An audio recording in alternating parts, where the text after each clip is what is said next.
লক্ষ্যে আজকের এই জনসভা এবং এই জনসভায় উপস্থিত থাকবেন জামায়াতের কেন্দ্রীয় আমির জনাব ডক্টর শফিকুর রহমান। হ্যালো, আজ আপনাদের সাথে কয়েকটি বিষয় নিয়ে আলোচনা করতে চাই। আমি জাতীয় নাগরিক পার্টির পক্ষ থেকে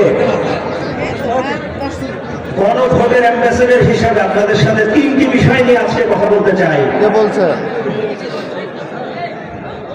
আপনারা মনে রাখবেন, এই গণভোট আপনাদের জন্য কি হলো? জাতীয় আমানত। হ্যাঁ বলেন। জুলাইয়ের আন্দোলন এখনো শেষ হয়নি,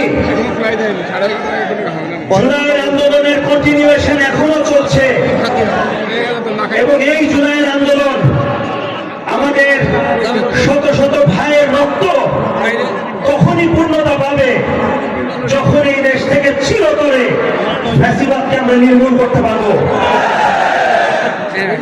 এবং এই ফ্যাসিবাদ, এই হাজার বছরের বাংলাদেশের মানুষের, এই বাংলার মানুষের যে দাসত্ব, এই দাসত্বকে নির্মূল করতে হলে আমাদের সবাইকে মনে রাখতে হবে যে এই গণভোট আমাদের জন্য হয়তো শেষ সুযোগ। আমরা যদি এবার এই গণভোটকে আমাদের ভোটের অধিকারের মাধ্যমে বাস্তবায়িত করতে না পারি, তাহলে এই বাংলাদেশ থেকে আর কবে আমরা আমাদের অধিকার, আমাদের আন্দোলনের পূর্ণতা আমরা আবার কবে পাবো আমরা কিছুই জানি না।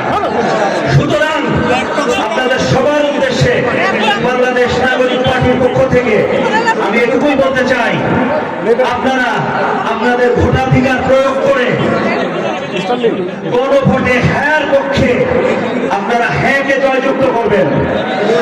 পারবো তো আমরা ইনশাল্লাহ? পারবো তো ইনশাল্লাহ?